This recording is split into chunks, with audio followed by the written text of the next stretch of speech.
Entre la libertad y el orden, el último libro de Germán Mejía, tuvimos la oportunidad de conversar con él en nuestro evento Un día con la historia, en el marco de la Filbo, sobre qué significa la derecha en Colombia.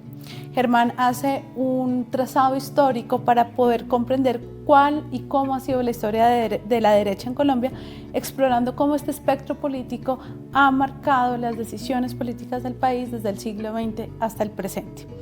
Hay unos momentos que son claves en la historia de Colombia para comprender cómo la historia de la derecha en Colombia ha marcado los hitos de nuestra nación. El primero es la respuesta conservadora e intransigente de las reformas liberales del siglo XIX.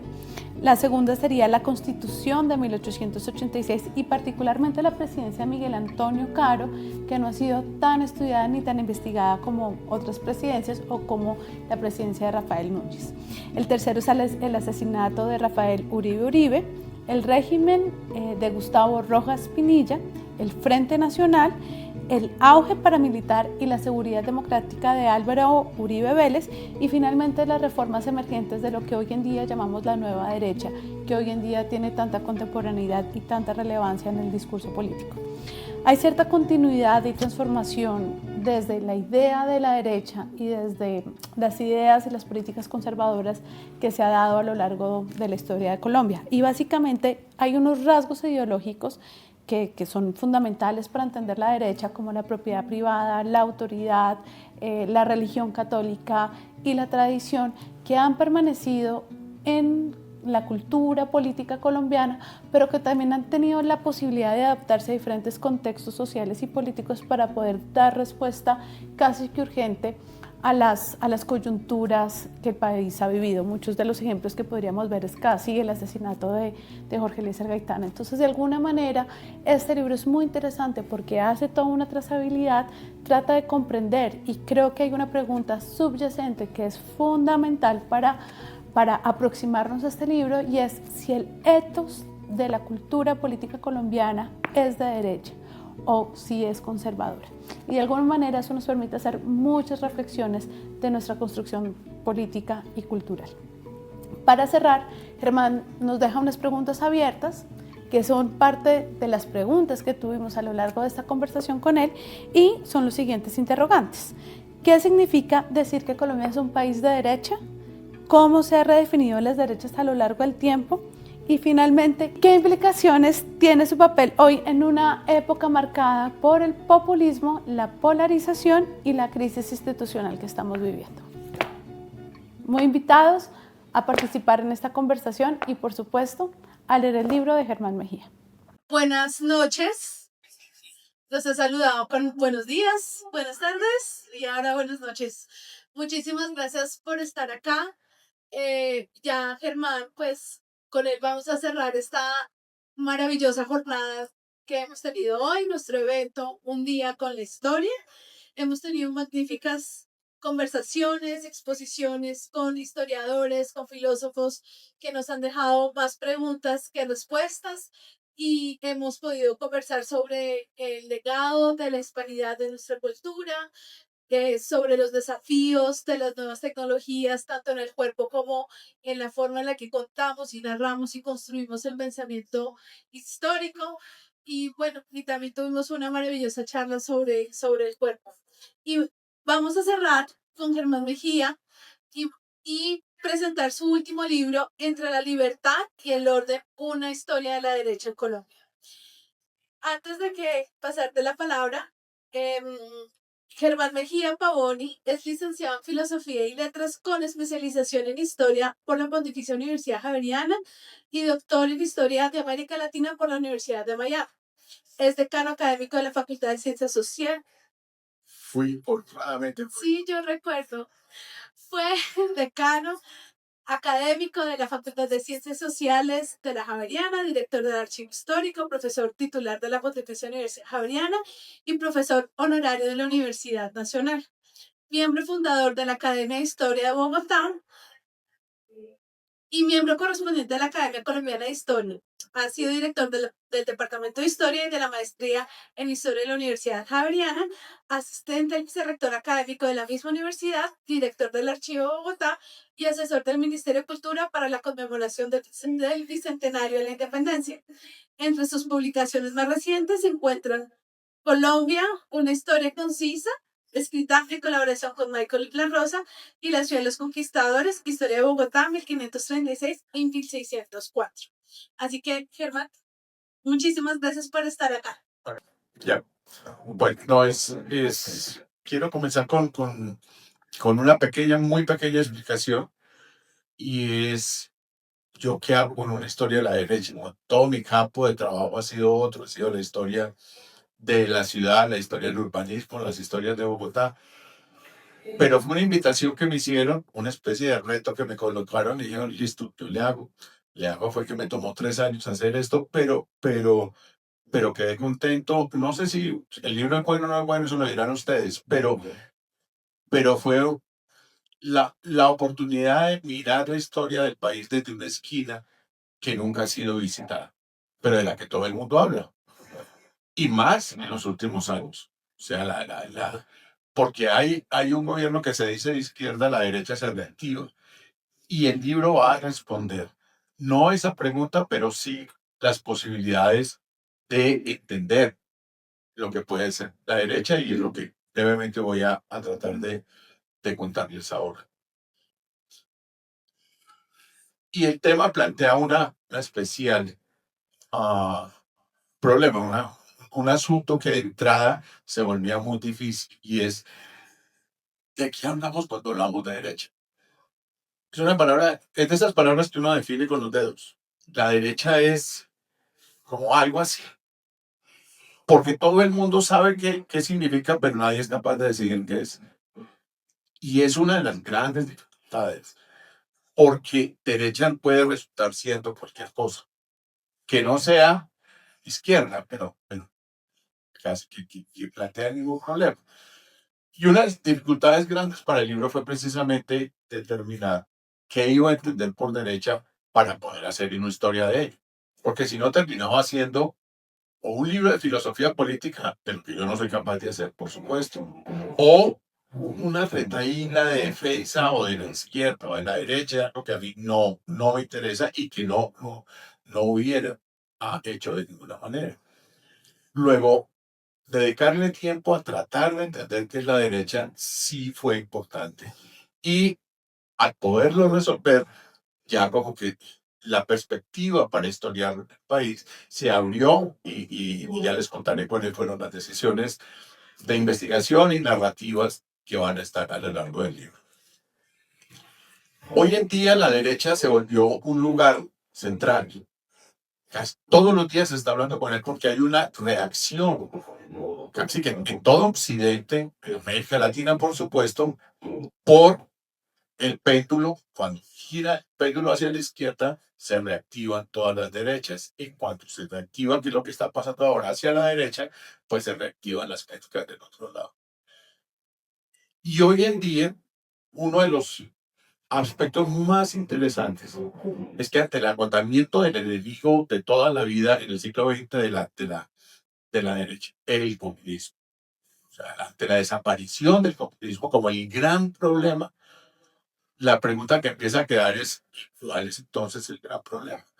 Y sí apareció.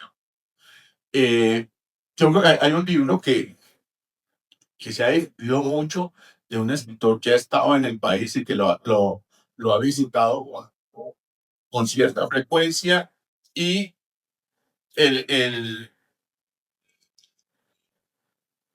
y que empieza a plantear una perspectiva que es muy interesante, y es el de las nuevas derechas. El libro mío termina con un capítulo que se llama Las nuevas derechas, y apunta hacia allá. Lo que estoy hablando de Agustín Lange, y el libro es de la batalla cultural, porque el planteamiento está en que el lugar de las nuevas derechas, que en algunos lugares se coloca mucho como la lucha contra el autoritarismo, el de izquierda, o la izquierda en la lucha contra el autoritarismo de derecha, porque esos dos extremos ya les explico por qué van a hacer del autoritarismo un lugar de batalla. Sin embargo, hoy la gran pantalla está en lo que personas como Laje está diciendo, que la transformación del marxismo revolucionario, al caerse la Unión Soviética, al caerse el comunismo internacional, a la reforma, la gran transformación china hacia un capitalismo socialista, lo llaman allá, pero hacia eso, el espacio que empieza a ocupar la izquierda es la cultura. Y es la lucha contra la cultura woke, la cultura, digamos, todo este movimiento hacia la equidad, hacia la inclusión, hacia el respeto a la diversidad, es lo que dice él que se va a convertir en el gran objetivo de la izquierda para revolucionar el mundo. Y que esto sí tiene la capacidad de cambiar el mundo. No la lucha del proletariado. O sea, que ese proyecto en sí mismo no tenía una gran capacidad de transformar el mundo, como en efecto ocurrió, pero que esta sí, porque toca las quicas de la estructura social. Es ahí donde está la derecha. Y si ustedes se fijan en la levedad, yo creo que ideológicamente la derecha colombiana no es muy fuerte, pero en esta crítica a los movimientos woke, el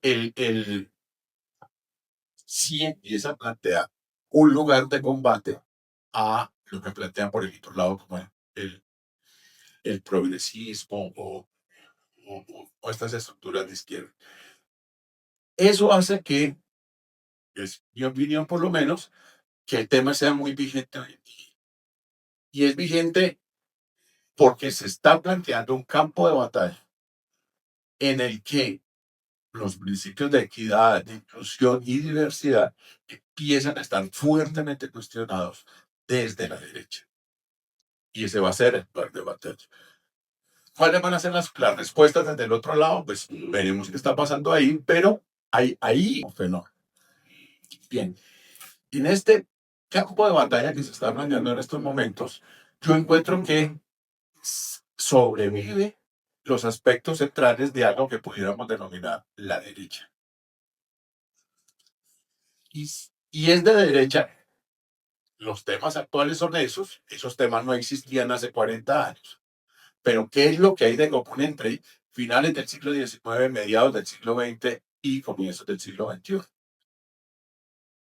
En los tres momentos hay derecha. Y no, fíjense que estoy usando el singular.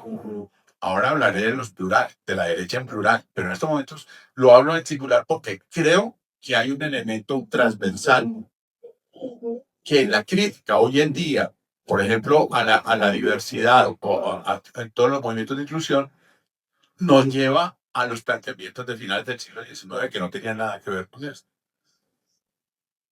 Y para eso recurro, buscando mucho la definición de que era la derecha, hay un libro que es omnipresente, hay un pensador que es omnipresente, que es Bobbio.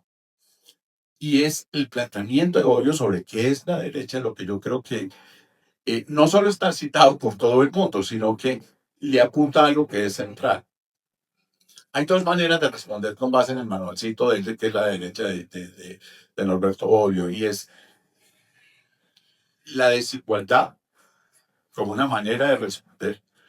Pero creo que hay otra que él mismo la pronuncia y que resulta muy interesante, que es la tradición. Es la defensa de la tradición. Es el alma del pensamiento de derecha, en singular. O sea, que es capaz de atravesar las múltiples manifestaciones de la derecha históricamente dadas. La tradición. Ahora, ¿de qué tradición estamos hablando? La tradición, en principio, es la defensa del pasado, pero ¿cuál?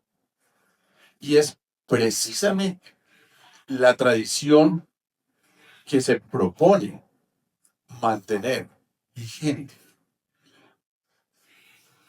tomado delante de la ley natural, la desigualdad. La desigualdad humana es parte de la naturaleza humana, va a decir la derecha. Me lo está diciendo todavía hoy en día. ¿Cómo puede haber movimientos equitativos de inclusión cuando la desigualdad es lo propio del ser humano? No sé si me empiezan a entender cómo algo que está en el siglo XIX, a la diferencia entre lo católico y lo liberal, que eran los temas de ese momento, hoy en día está en otro plano, pero sigue estando vigente. El, la consideración fundamental de la monarquía como principio de orden, y no la monarquía constitucional, que va a ser una defensa para muchos de derecha, sino la monarquía como tal, la añoranza. No en vano, el origen de la derecha es el clásico, eso es cierto. En épocas de Luis XVI, los que se sientan a la izquierda son los que son los críticos del antiguo régimen, y los que se sientan a la derecha, en la nobleza, la aristocracia, los defensores de del antiguo régimen. Y es ahí donde van a hacer el concepto, pero eso va a tener una historia, eso es siglo XVIII, en el siglo XIX va a tener una historia muy particular, y en el XX va a ser más carrera, pero es básicamente es el origen. Pero fíjense que el, el, el, esa tradición como el elemento central en el que la propiedad, la desigualdad, el, la soberanía en Dios y no en el pueblo. Bueno, y otros elementos para no hacerme más largo, es lo que se va a considerar tradición. Por supuesto, la nación. Y a partir de ahí va a surgir un enunciado que va a resultar fundamental, y es el gran problema de Occidente es la democracia liberal, hija de la Revolución Francesa. Igualdad, fraternidad. Esos tres elementos de la Revolución Francesa van a desordenar el mundo. Y ese desorden se tiene que combatir. ¿Por qué lo van a desordenar? Porque impone el liberalismo. ¿Qué elementos del liberalismo van a ser particularmente criticados desde esta tradición? A ver, se los pongo en dos elementos. Un hombre, un voto. Ese principio va a molestar profundamente y va a armar campañas completas contra eso. Un hombre, un voto es el individualismo liberal puro, pero significa también la igualdad, pero es la igualdad del ciudadano. Aquí no estamos hablando de igualdades distintas a la igualdad liberal, y es todas personas son iguales ante la ley. La ley los protege como en su individualidad, y aquí la sociedad no resulta más que la sumatoria de esas individualidades. La derecha va a decir, ese es el gran error, y ante ese error no hay conciliación posible. Y les estoy citando el sílabus de la reforma del Vaticano en el siglo XIX. Literal. Van a coincidir entonces durante el siglo XIX varios fenómenos. Uno, en el siglo XIX en Europa la monarquía está en retroceso. Se siente profundamente atacada desde, por supuesto, tratar de sobrevivir los imperios y sus monarquías ante el empate de lo liberal. La gran transformación en América hacia la república, toda América, de Estados Unidos hasta Argentina, se transforma en repúblicas, de eso vamos a hablar ahora. Pero sobre todo, el gran ejemplo es la independencia de Estados Unidos, un poco antes de la Revolución Francesa, y mucho más importante para Colombia, la Revolución de Independencia en Estados Unidos que la francesa.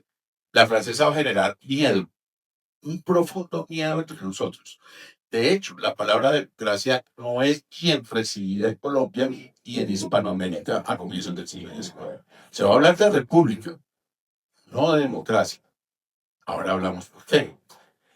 La monarquía está en retroceso, y esa crisis de la monarquía va a originar los movimientos europeos, pensamientos y políticos que van a ser muy sólidos y van a tener una influencia grande sobre todos nosotros. Segundo gran movimiento europeo que va a alentar es la reforma de la Iglesia Católica, del Vaticano. Sobre todo, va a lograr resolver lo que la tuvo dominada por siglos, y es el regalismo. O sea, los reyes gobiernan la Iglesia Católica.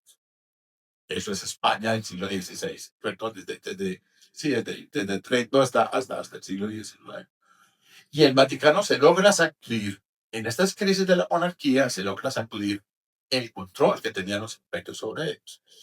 Y va en el siglo Vaticano I, o en los años 60 del siglo XIX, va a lograr consolidar una doctrina que va a resultar fundamental en lo que va a pasar después.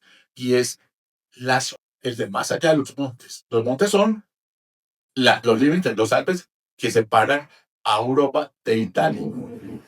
Y lo mismo el romanismo, o sea, la defensa de Roma en Vaticano como ordenadora del mundo. Y salen a enunciados que se van a volver para nosotros normales. La infabilidad del Papa.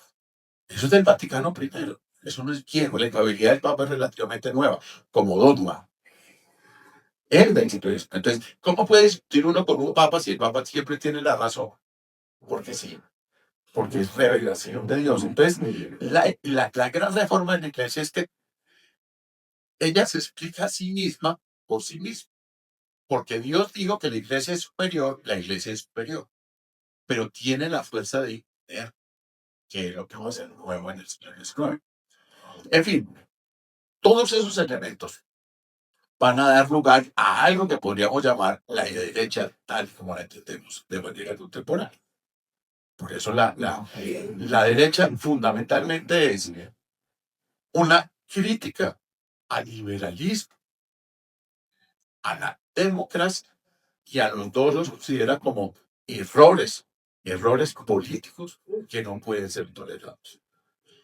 Desde ahí se va a construir unos movimientos políticos que tratarán de imponer en los diferentes países lo que hizo Base. Y esa es, digamos, la posibilidad que yo tuve de poder empezar a contar una historia. A mí me pasó algo interesante y es, pero no estoy en capacidad de decidir que es absolutamente cierto. Pero la primera vez que encontré la palabra derecha en un discurso en Colombia es con los leopardos en los años 20. O sea, los primeros que dicen yo soy de derecha y que son este grupito de Manizales. Bueno, que no son de solo uno es de Manizales, pero que se reúne, son 5.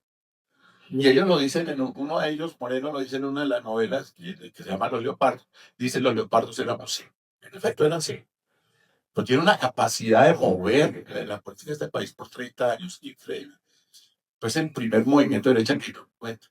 Lo cual no quiere decir que hacia atrás no haya, pero el mismo uso de la palabra es desaplicado. Con eso en mente, o sea, con esa capacidad de entender que la derecha es un movimiento que tiende, que el gran enemigo es inicialmente el liberalismo, y después se va a llenar de anticomunismo y va a ser también anticapitalista en algunos de sus movimientos. Él va a armar todo ese horizonte de enemigos contra los cuales va a combatir. Y en su desarrollo en el país va a empezar a armar una presencia que es posible de seguir, pero de manifestarse lo que podríamos llamar la derecha en plural, las derechas del país. Porque de acuerdo a lo que vayan pasando en el desarrollo, en la evolución, en fin, en el desenvolvimiento del Estado y de la sociedad colombiana, pues vamos a encontrar diferentes manifestaciones. Y ahora les cuento en cuáles y por qué las encuentro ahí. ¿Cuál sería el origen entonces y por dónde comienzo yo esta historia de la derecha? Esto tenía que tener un comienzo.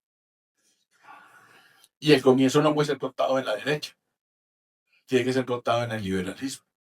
Porque claramente la derecha surge como reacción al liberalismo. Y yo creo que el único momento, y esta mañana se mencionó acá, y es las reformas de José Ignacio López, pero sobre todo la gran reforma del año 51, el pensamiento liberal radical pero que no comienza en el periodo, en lo que llamamos el Olimpo radical, o sea, en los años 60, sino el que se está dando desde los años 50. Y ya son ideólogos como Murillo Toro, en fin, los que están siendo un mundo liberal. Donde, ¿cuál va a ser el objetivo? Reformar el país de manera que el antiguo régimen desaparezca. ¿Qué es el antiguo régimen? Es fácil tener el pensamiento monárquico, la defensa, por ejemplo, del mayorazgo, la congelación de la propiedad de la tierra que no permite que entre al mercado, y eso se llaman pues, bienes de manos muertas. En fin, hay una serie de asuntos en la estructura social y económica del país, también en la política, porque los ministeriales, todo este grupo político de los años 30 y 40, que son como el antecedente de los conservadores, que van a ser contra los cuales se va a enfrentar esta reforma. Las reformas son combatidas desde el comienzo, pero precisamente por la capacidad que tiene de plantear un mundo distinto. Y ese mundo distinto no era otro que el del individualismo, el del capitalismo, el de las libertades de la Carta de Derechos, por supuesto. Los derechos están dando vueltas desde el siglo XVIII, la Carta de Derechos, pero en la manera como se desarrollan en el país.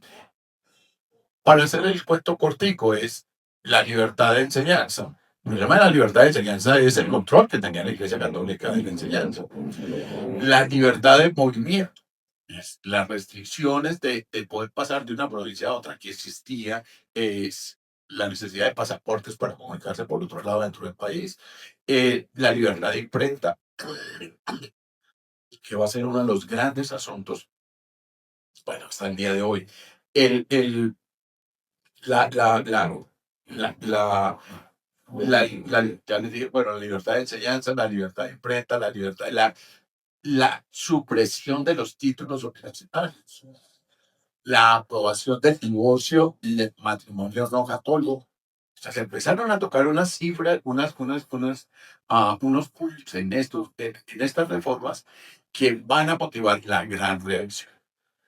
Entonces, todo esto se está dando en el mismo momento en que nacen los partidos políticos. Pero, lo mencionaba creo que Daniel Gutiérrez esta tarde, el faccionalismo van a ser con los partidos también. Y va a ser propio de diferentes maneras de entender dentro de ellos lo que va a suceder. La primera gran reacción va a provenir no del Partido Conservador, sino de facciones dentro del Partido Conservador. Y una aclaración, la historia, la que yo escribo no es una historia del Partido Conservador, de ninguna manera lo es. La historia del Partido Conservador no se puede leer como una historia de la derecha del país. Lo cual no quiere decir que no haya derecha dentro del Partido Conservador, pero es que las hay dentro del Partido Liberal. Entonces, tenemos que tener cuidado. Son estas facciones políticas que pueden estar el otro lo que nos va a afectar. La primera gran reacción entonces va a provenir, sí, de Miguel Antonio Caro, que va a provenir de algo que estaba mencionado esta mañana, que tú lo mencionaste, y es, miren, las personas más cultas. Bueno, me atrevo, no estoy en un calificativo que me mete en problemas, pero la voy a mantener. Aquellos que en campos como la filología, como la literatura, por supuesto, la poesía, la novelística, los cuadros de costumbre, todos van a estar afiliados en un movimiento que se llamó la intransigencia. Son intransigentes. La palabra intransigencia no es mía, es de ellos. O sea, con orgullo decían, nosotros somos intransigentes. ¿Qué significa intransigencia? El mundo liberal no puede ser tolerado. Es contrario a lo que nosotros defendemos. Somos intransigentes porque uno no puede transigir con el error. Uno puede tolerar muchas cosas, pero no el error. ¿Cómo se hace eso? El, el, el, el- y eso se va a fundar un periódico en 1871 que se llama El Intransigente y su fundador es Miguel Antonio Caro. Estamos hablando de un Caro muy, o sea, 2 décadas antes de el Caro de la Constitución del 86. O una década, perdón, década y media antes de la Constitución. Pero alrededor de él se va a agrupar esta serie de personas que, que son absolutamente racionales. Cuando uno es un filólogo, no puede no tener mente científica. O sea, no hay caso, porque está acostumbrado a manejar la estructura de la lengua y están metidos en investigación. Pero son más papistas que el Papa. Y ahí va a tener que. De hecho, tuvieron muchos conflictos con los arzobispos, que son más negociadores y más mediadores, mientras que esto no tolera nada.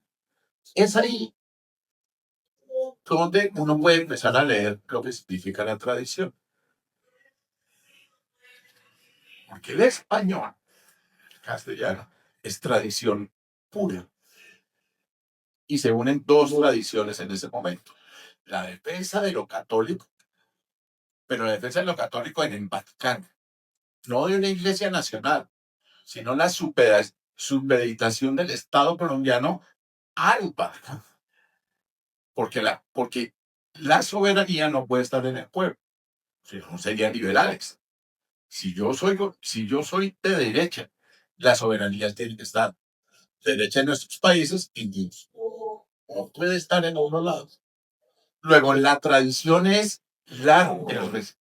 Y esa segunda mitad del siglo XIX va a tener un fenómeno que es sumamente interesante.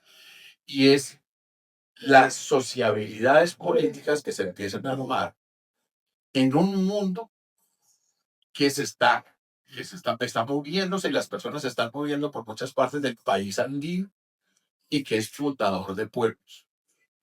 Y en los viejos pueblos y en los nuevos pueblos van a aparecer curas párrocos, van a aparecer también las asociaciones liberales, las sociedades democráticas, pero entre las dos va a ser mucho más fuerte el movimiento de la iglesia y la iglesia católica va a activar mecanismos de sociabilidad que son la prensa, por ejemplo, los catecismos, pero también la atención de salud, en fin, que va a pasar hasta el siglo XX y que va a fortalecer la vida ciudadana en estos pueblos, pero desde la perspectiva católica. Luego, al mismo tiempo que unos ideólogos estaban dando fuerza a esta forma de pensar, esa se transmitía, son cientos de vasos capilares por el país poblado que va a hacer que muchos colombianos sean fundamentalmente católicos, defensores de la tradición, defensores del, no les importa mucho el castellano, pero sí defensores de estos otros principios. Tal vez a ustedes no les tomó, pero a nosotros sí nos tomó. Nosotros en nuestras casas tuvimos imágenes del Sagrado Corazón. Eso es de 1880 para adelante. Eso no es más viejo que eso. Y fue uno de los instrumentos, la, la, no la imagen, sino que la imagen lo que está diciendo es que había una ¿cómo se dice? El que estábamos dedicados, el que estábamos aceptando el culto del Sagrado Corazón como algo común en todo el país. Entonces, fíjense que, de acuerdo, los paisas y los pastusos no son iguales, salvo en el Sagrado Corazón, salvo en que son conservadores, también pueden ser liberales. O sea, se crearon en el país unos mecanismos transversales a lo local y es sobre eso sobre lo que se va a levantar el país. Y hay dos elementos transversales: la tradición y la crítica a la tradición, liberales o conservadores, en algunas facciones que son las que van a entrar en combate y nos van a explicar ese que decir. El, el, el combate fue en serio, o sea, el combate llegó a las armas. Y en ese combate triunfan los conservadores como partido y los intransigentes como ideología del partido, pero el desgaste es grande. y va a entrar al siglo XX con sobre todo el desgaste de lo que fue no tanto la guerra de los 1000 días como el final de la guerra de los 1000 días y lo que va a pasar con el golpe de Estado a San Clemente y Marroquín y una manera distinta de empezar a hacer política de ahí en adelante. Como se me va a acabar el tiempo, entonces rápidamente les cuento. Ese es el principio.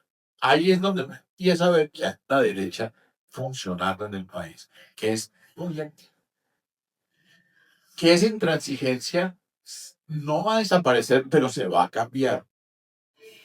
Pero que la tradición, como ese elemento que se puede ir llenando de nuevos contenidos, pero hoy en día la tradición es que la familia nuclear, eso no es un problema del siglo XIX. Nadie pensaba en el siglo XIX algo distinto a la familia nuclear. Tenemos que llegar a finales, a comienzos del siglo XXI para empezar a poner en cuestión la familia nuclear.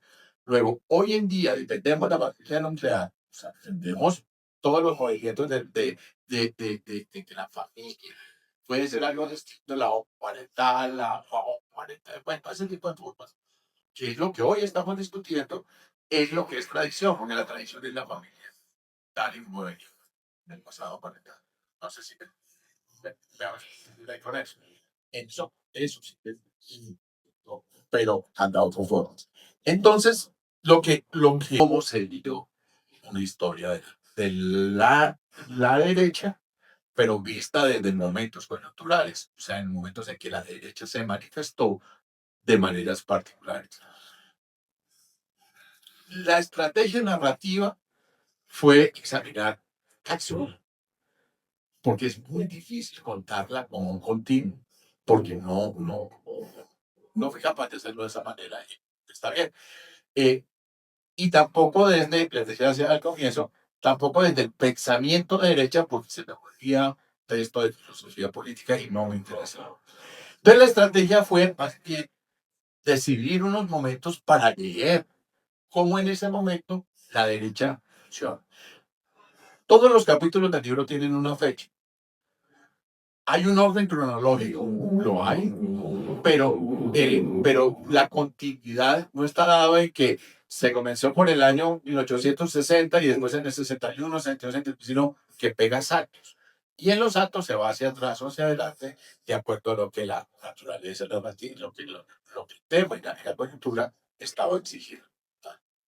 Eso hace que el libro examine la derecha en tres grandes momentos, que son el siglo XIX hasta comienzos del siglo XX, bajo un espacio de combate para la derecha, que es la doctrina. Lo voy a llamar, se titula Las arenas de la doctrina. Y hay 5 momentos en eso. Y es, por supuesto, el comienzo, los umbrales. La fecha es 1849. Tú lo mencionaste esta mañana, Martín lo mencionó en 1849. Porque es fundamental el triunfo de José Ignacio López. Es fundamental en la manera como triunfó, pero muy rápido van a empezar a extraer cosas en contra de eso. Cuando estaba presentando a Daniel Gutiérrez ahora lo de la regeneración, le hicieron la pregunta sobre la palabra regeneración. Resulta que la primera vez en términos políticos que se usa la regeneración es por los que acompañan a José María Melo en la Guerra Civil del 54. Ellos usaron la palabra regeneración en el mismo sentido que va a ser utilizado después. Y es bien interesante, pero es la oposición a los liberales, los que usan la palabra regeneración. ¿Y qué hacen Núñez?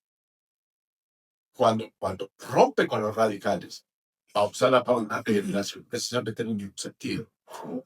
El segundo capítulo tiene un título, un partido católico, y es el intento de los transigentes de organizarse políticamente para manifestarse. Es una época en que se van a consolidar cosas muy interesantes. Por ejemplo, el hispanismo y la vuelta al hispanismo. Y es cómo explicar la independencia, o sea, cómo ser coherentes con la independencia sin asumir que había que romper con España. Y la fórmula es la misma que se repite hoy en día. España es religión. O sea, la vuelta a España no es porque sí. Es más, o sea, lo que van a empezar a enfrentar los colombianos son cómo resolver la gran división que hay en España, la península ibérica, entre monárquicos y no monárquicos. O sea, la influencia aquí de los que retornan era de los franquistas, no de los liberales españoles que están en esos momentos allá. Entonces, la crisis española se está leyendo acá desde finales del siglo XIX, con mucha más razón. Sí, todos. Oro. Ah, los delegatarios, es el capítulo siguiente. Daniel Gutiérrez habló de la. Y algo interesante, que no, él no hizo la historia de la generación después del triunfo, yo tampoco. Aunque yo sí tengo un pecado y es que yo uso la regeneración desde lo que pasó después, que Daniel fue explícito en decir que él no lo hacía. Y bueno, él me presenta el libro, es lo mismo, entonces ahí estaremos hablando de eso. Pero sí le da más importancia al Consejo de Legatarios que al constituyente del 86, que son las mismas personas, pero que están funcionando esto. Después, el capítulo está en 1896 y tiene el título Motivos de disidencia. Es la aparición de los conservadores históricos y es la rebelión de Carlos Martínez y otros conservadores contra Kant. Es el momento en que el Partido Conservador se divide en nacionalistas e históricos y eso va a llegar hasta el fin. Y cierra esa parte con un capítulo que se llama Un asesinato, es el de Uribe Uribe en 1914. O sea, pegamos hasta el 14, pero retrocede ese capítulo hasta los atentados contra Reyes. Y examina algo que empieza a suceder en esta primera época muy interesante. ¿Ya? Todavía, pues, termino rápido, me paso viendo. Algo muy interesante y es, como ya no va a ser la guerra civil la solución a los conflictos, es la conspiración lo que se va a imponer en el país. A Reyes lo intentan matar 2 veces, a Uribe una vez, pero fue suficiente, lo mataron de una. La segunda parte del libro tiene por título La arena del orden y va a coger toda la primera mitad del siglo XX y enuncia los capítulos. El manifiesto nacionalista de 1924 son los leopardos y el manifiesto es firmado por Silvio Villegas y algunos más. Disidencias en 1936 es la gran crisis de la hegemonía política colombiana, donde se fracciona al máximo. Hay movimientos de la U que van a ser de derecha gremial, pero la APE, que al mismo tiempo que Jorge Eliezer Gaitán van a estar tratando de competir electoralmente. El monstruo y el mariscal.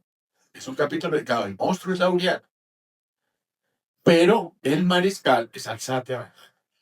Y Gilberto Alzate Avendaño tiene muy poca producción en la historiografía colombiana, salvo por 3 tomos enormes de César Ayala de la Universidad Nacional, que son libros magníficos. Y es la mayor producción que hay. Pero son 2 derechas distintas. Nosotros estamos acostumbrados a que el malo del paseo fue Laureano, pero no hay nada. O sea, yo estoy diciendo que son distintos.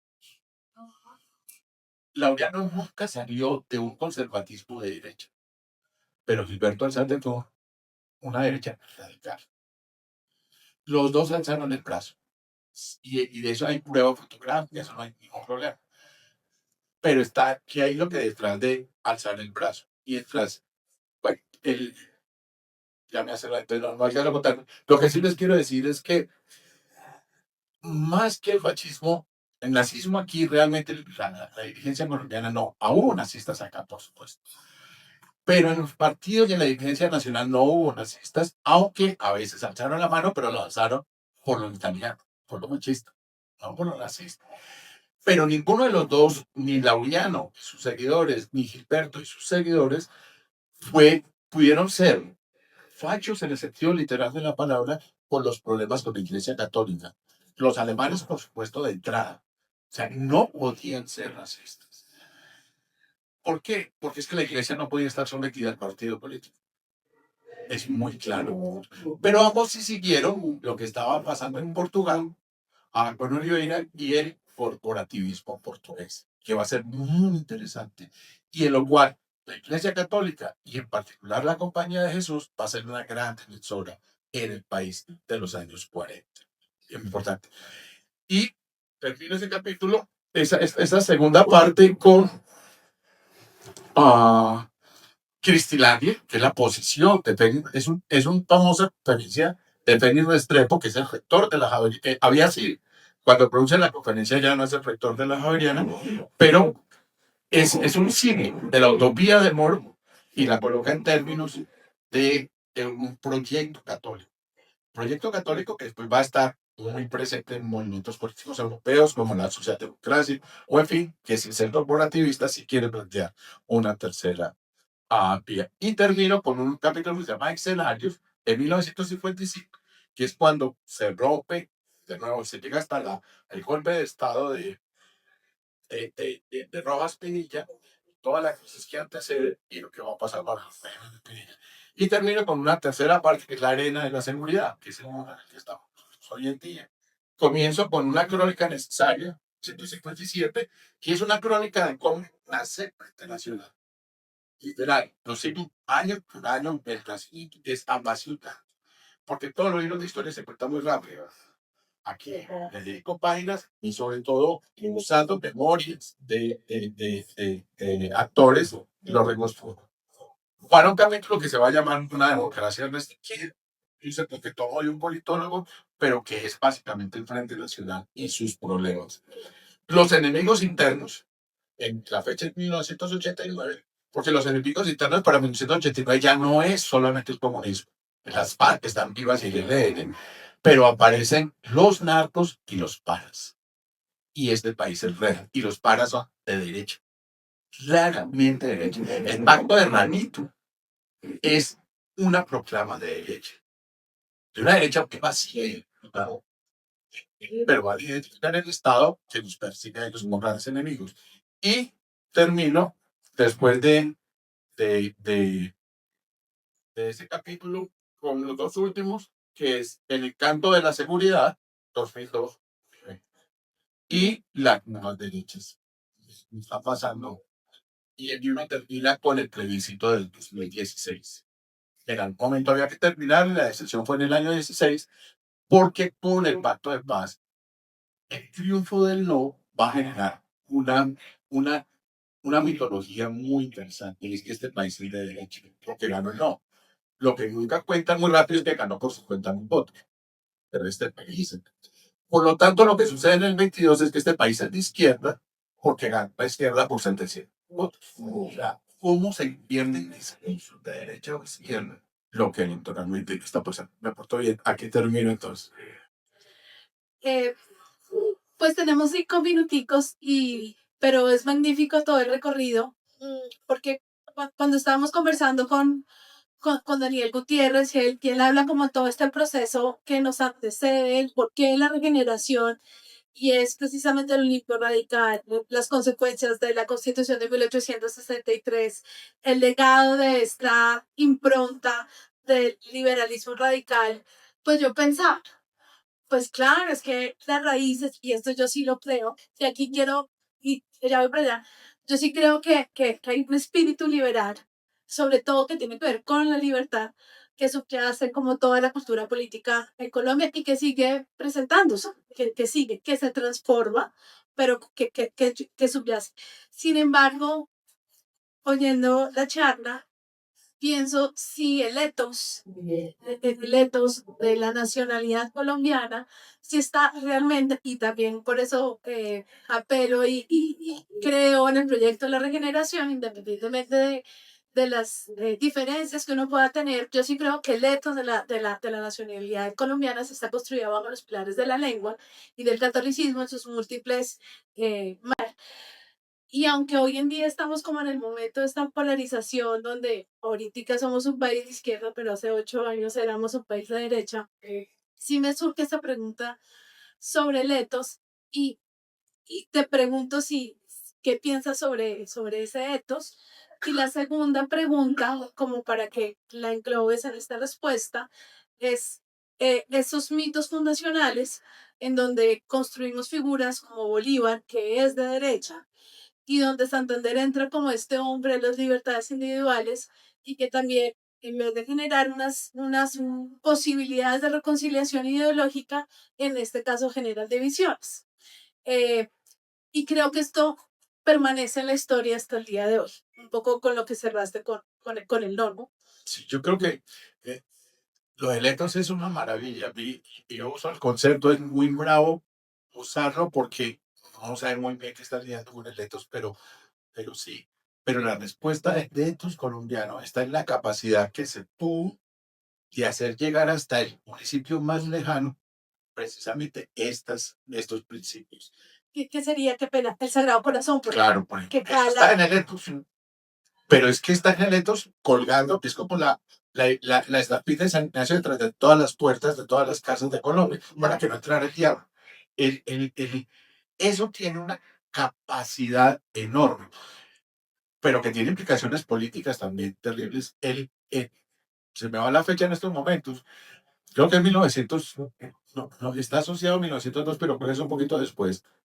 El Congreso de la República, ah, por una ley, nomina un monarca para Colombia, Cristo Rey.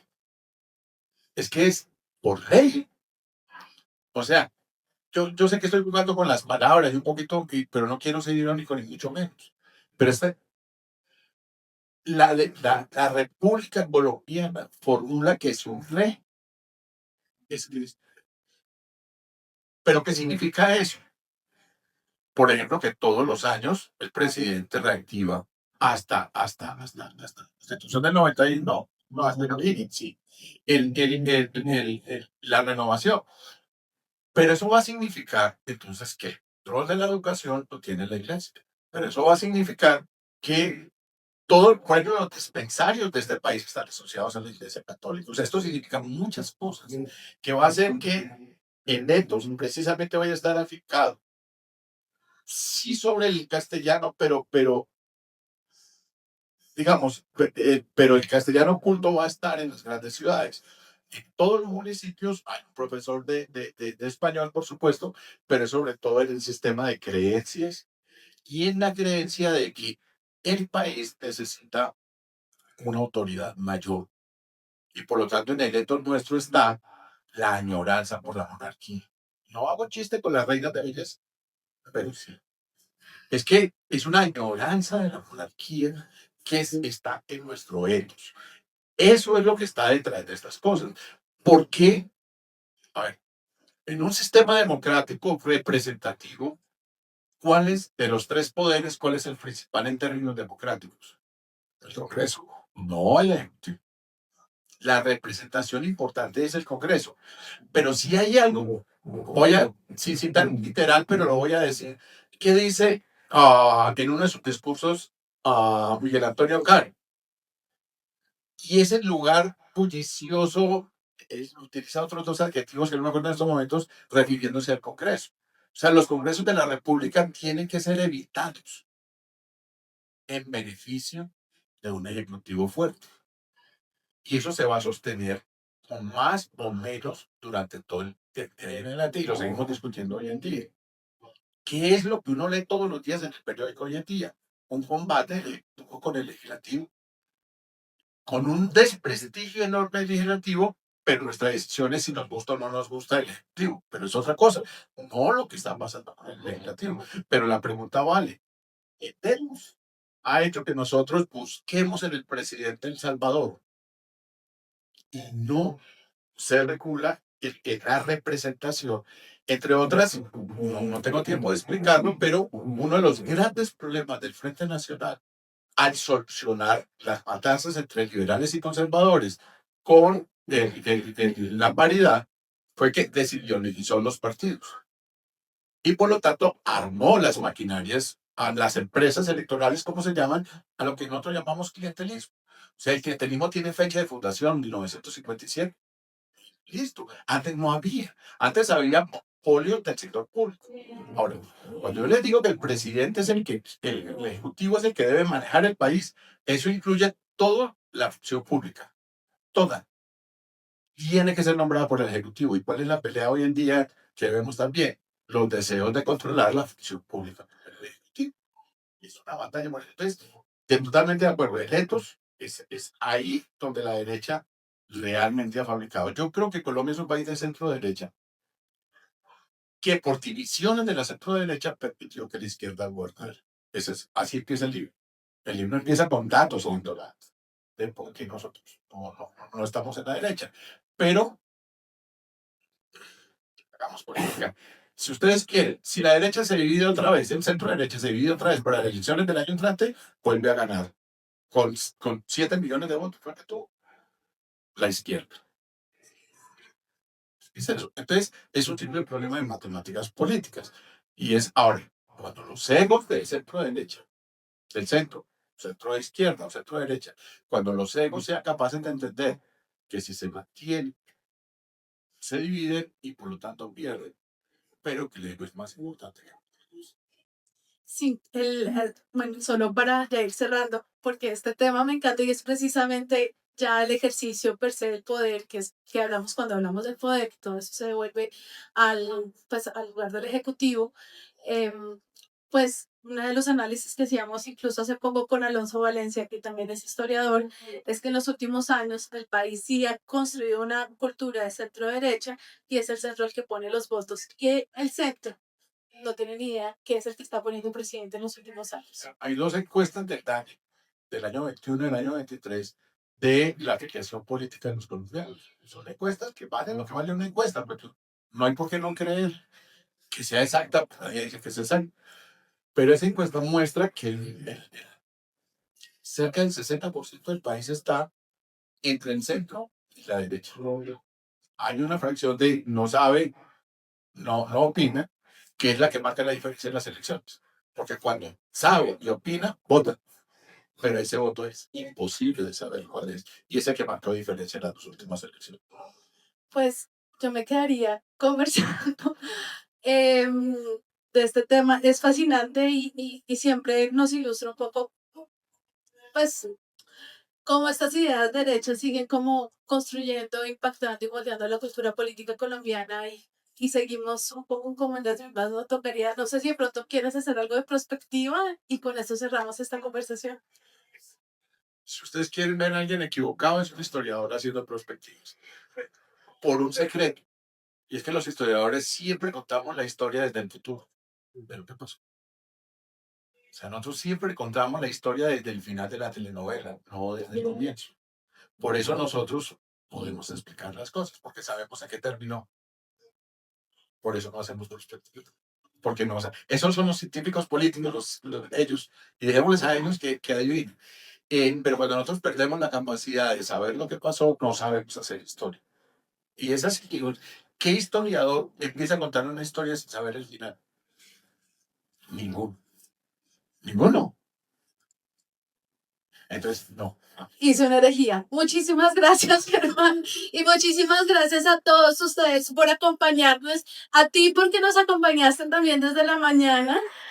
Sí, sí, sí. Entonces, muchísimas gracias y esperamos que nos acompañen en otro evento con un día con la historia. Mil gracias.